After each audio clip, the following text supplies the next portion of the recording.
Hi friends, ఈరోజు మనం ఒక చిన్న మూలమలుపు దగ్గరకు వచ్చాం. అంటే ఇది మూలమలుపు అనకూడదు, ప్రమాదాల మూలమలుపు అని అనొచ్చు మనం. ఎందుకంటే ఇక్కడ గతంలో ఒక 3-4 యాక్సిడెంట్లు కూడా జరిగాయి.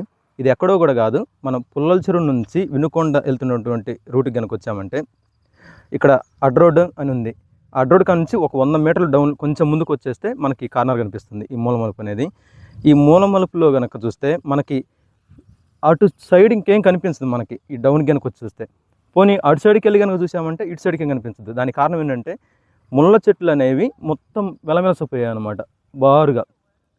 వీటిని కనుక తొలగిస్తే ప్రమాదాలన్నీ నివారించవచ్చు అనేది వాస్తవం అన్నమాట. ఎవరైనా సరే సోషల్ రెస్పాన్సిబిలిటీ ఉన్నవాళ్ళు ఎవరైనా సరే దయచేసి ఈ కనుక తొలగిస్తే పంచాయతీ అధికారులు కానీ ఎవరైనా సోషల్ రెస్పాన్సిబిలిటీ ఉన్నటువంటి నాయకులైనా సరే ఎవరైనా కానీ సమాజం పట్ల ఒక రెస్పాన్సిబిలిటీ ఉన్నవాళ్ళు గనక దీంట్లో కానీ తొలగిస్తే చాలా హ్యాపీగా ఫీల్ అవుతారు జనాలు కూడా, ప్రజలు కూడా.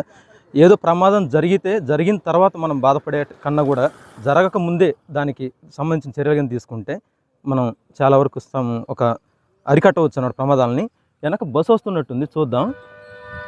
ఆ బస్సు కనుక కిందకి కనుక మనకు అసలు కనిపిస్తుంది, హార్న్ అనిపిస్తుంది, కానీ ఆ బస్సు కనుక వస్తుందా రావట్లేదు అసలు ఉందా లేదని చెప్పేసి అని హార్న్ కొట్టకపోతే, ఎవరైనా బైక్ నుంచి కనుక ఇటు కనుక వెళ్ళిపోతే హార్న్ కనుక కొట్టకుండా ఇద్దరు ఖచ్చితంగా ఢీకొనే అవకాశాలు ఉంటాయి. దానివల్ల ప్రమాదం జరిగే అవకాశం ఖచ్చితంగా ఉంటుందన్నమాట. ఆ విధంగా గతంలో జరిగాయి 3-4 యాక్సిడెంట్లు. ఒకసారి చూద్దాం, బస్సు వస్తుంది, మీకు ఏమైనా కనిపిస్తుందా?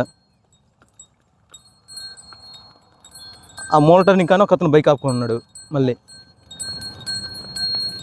అదిగో ఆ కార్నర్ తిరిగిన దాకా కూడా మనకు బస్సు కనిపించట్లేదు. ఇంకా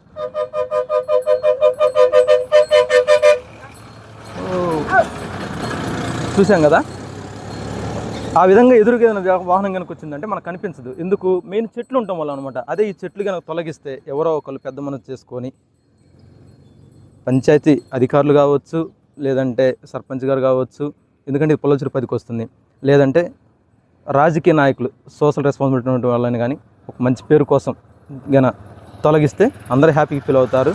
దీనివల్ల సమస్య అనేది పరిష్కరించవచ్చు. ఫ్రెండ్స్, ప్రతిసారి మేము చెప్తున్నాము అని అనుకోకుండా దయచేసి ఛానల్ని సబ్స్క్రైబ్ చేయండి, లైక్ చేయండి, షేర్ చేయండి. అనేక మందికి రీచ్ అయ్యే విధంగా చూడాలని మేము విన్నవిస్తున్నాము. ఎంకరేజ్ చేయండి. So thank you. ఇటువంటి వీడియోలు ఇంకా చేయాలని మమ్మల్ని ప్రోత్సహిస్తారని మనసారా కోరుకుంటూ మరొకసారి మై లైఫ్ జర్నీ ఛానల్ని వీక్షిస్తున్న మీ అందరికీ ప్రత్యేక ధన్యవాదాలు. Thank you so much.